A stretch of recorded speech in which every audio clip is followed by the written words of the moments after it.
Assalamualaikum warahmatullahi wabarakatuh. Ketemu lagi dengan saya pada channel saya Suhardi The Next Professor. Alhamdulillah, pada video kali ini kita akan membahas kelanjutan dari video saya sebelumnya tentang triangulasi sumber dan triangulasi waktu. Pada video kali ini kita akan membahas satu bagian dari triangulasi yang erat kaitannya dengan triangulasi sumber dan triangulasi waktu, yaitu triangulasi teknik atau triangulasi metode. Hakikat dari pemahaman kita terkait dengan triangulasi teknik ini akan memudahkan kita dalam melakukan pengabsahan atau memvalidkan data hasil penelitian berdasarkan berbagai sumber pengumpulan data, seperti misalkan pengumpulan data dari hasil wawancara, pengumpulan data dari hasil observasi, pengumpulan data dari hasil dokumentasi, atau mungkin dari pengumpulan data angket ketika kita melakukan suatu pengumpulan data juga menggunakan instrumen angket. Bagaimana caranya? Sangat mudah sekali. Kita hanya membuat tabel seperti ini. Seperti sebelum-sebelumnya, saya menjelaskan triangulasi itu menggunakan tabel. Untuk memudahkan mahasiswa memahami triangulasi teknik ini, bisa dibuat juga tabel seperti ini. Nah, pada kolom pertama ini seperti biasa, itu hanya kolom yang menjelaskan terkait dengan nomor. Ini kita bisa tulis di sini nomor 1. Di sini di kolom kedua ini adalah item hasil penelitian. Ini sama dengan item yang tertulis pada video saya sebelumnya tentang triangulasi sumber dan triangulasi waktu.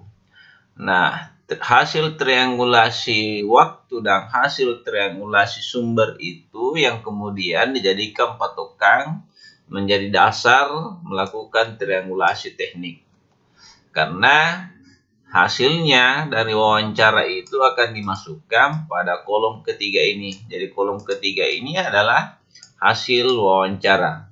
Jadi hasil yang diperoleh oleh peneliti berdasarkan wawancara dengan berbagai informasi. Kolom selanjutnya adalah kolom observasi. Karena biasanya penelitian itu menggunakan berbagai teknik pengumpulan data. Nah, ini salah satu teknik pengumpulan data wawancara, ini teknik pengumpulan data observasi. Nah, kolom keempat ini adalah bagian dari hasil observasi.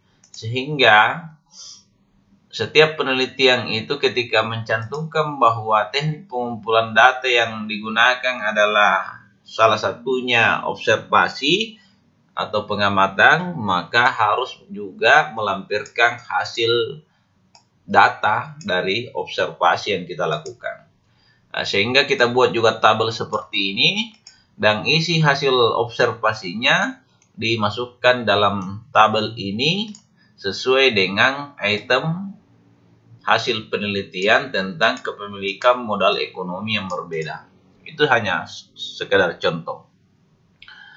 Kolom selanjutnya yaitu kolom kelima, ini saya berikan juga contoh teknik pengumpulan data menggunakan angket, sehingga di dalam kolom ini adalah berisi data-data hasil angket yang telah kita berikan kepada responden.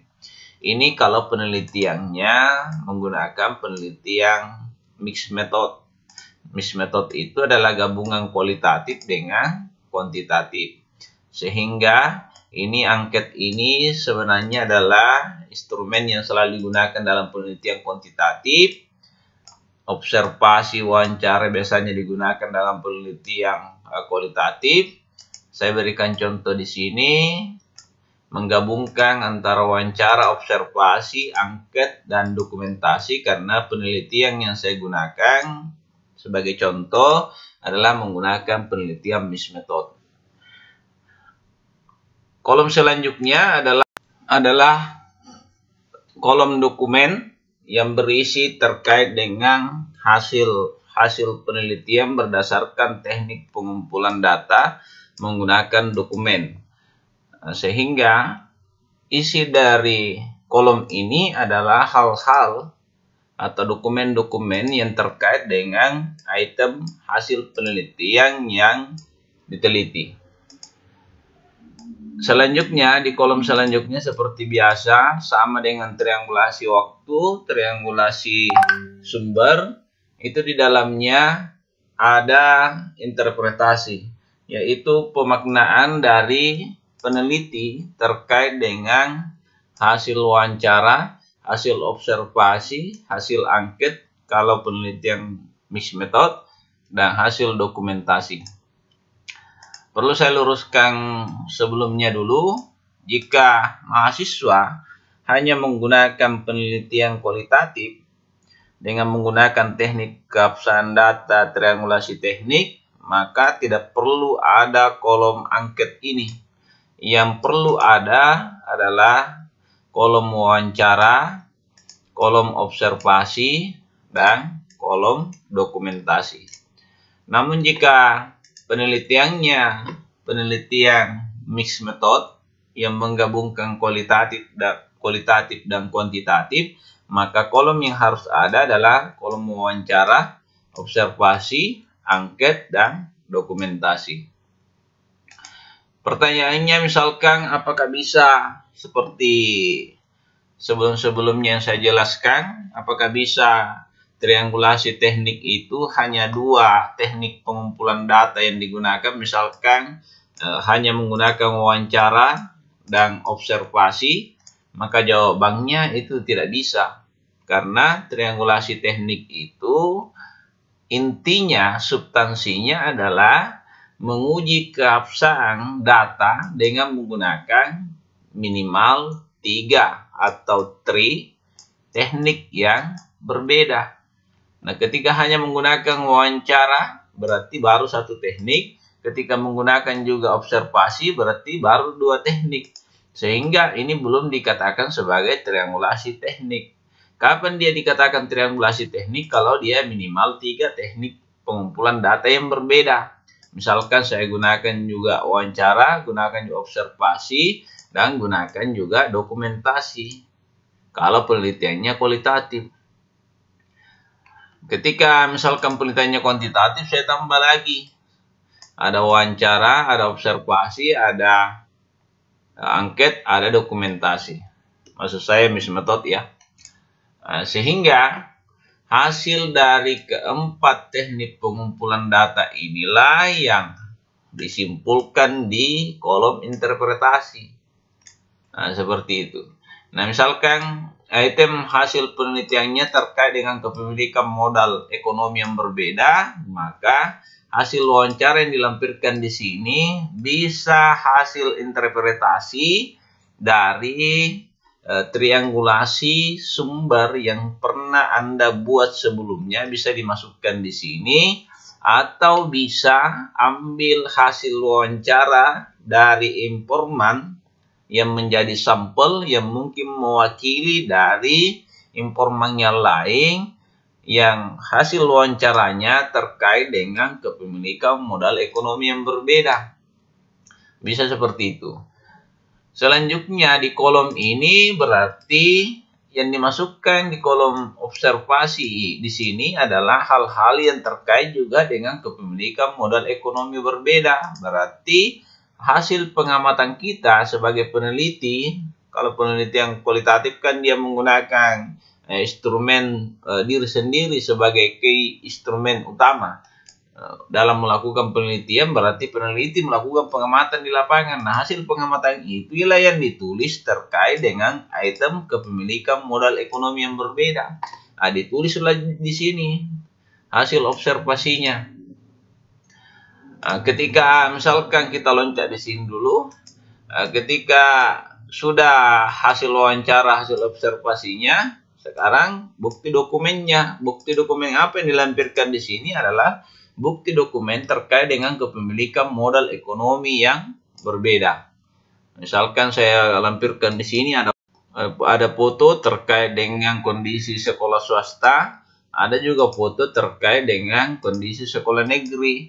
Nah, ini dokumen foto ini sebenarnya ketika dianalisis nanti ada kaitannya dengan kepemilikan modal ekonomi yang berbeda. Nah, selanjutnya, kalau penelitian mixed method yang menggabungkan kualitatif dan kuantitatif, perlu juga memasukkan hasil penelitian data teknik pengumpulan angket di kolom ini. Nah, sehingga saya berikan contohnya, hasil angketnya dilampirkan di sini tentang kepemilikan modal ekonomi yang berbeda. Salah satunya item yang diteliti misalkan kepemilikan sarana pembelajaran sekolah negeri yang berbeda dengan sekolah swasta. Di sinilah kita tuliskan hasil angketnya. Nah, setelah itu semua ada, maka selanjutnya kita interpretasi. Apa pemaknaan kita, apa kesimpulannya peneliti terkait dengan hasil wawancara, observasi, angket, dan dokumen. Inilah yang disebut dengan interpretasi. Ini baru satu item hasil penelitian. Selanjutnya baru masuk lagi item kedua.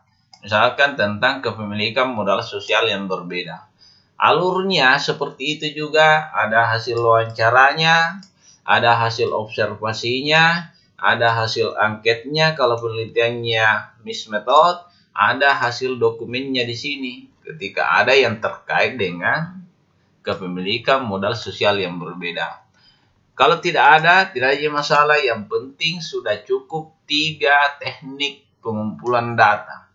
Tapi kalau dia kualitatif harus ada di sini. Ketika tidak ada dokumen dalam bentuk gambar, bisa dalam bentuk arsip, surat, ada mungkin jurnal, hasil penelitian orang lain, dan lain-lain sebagainya. Nah, jangan dibatasi pemahaman kita terkait dengan dokumen itu adalah hanya sebatas foto saja. Nah, kemudian kita interpretasi juga. Nah, sama alurnya dengan penjelasan saya sebelumnya terkait dengan triangulasi teknik.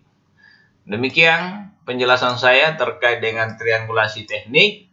Untuk memahami triangulasi teknik ini perlu juga melihat dan menyimak video saya terkait dengan triangulasi sumber dan apalagi ya, waktu yang sudah saya jelaskan pada video-video sebelumnya. Semoga bermanfaat. Terima kasih sudah menonton video saya. Ikuti terus channel saya. Assalamualaikum warahmatullahi wabarakatuh.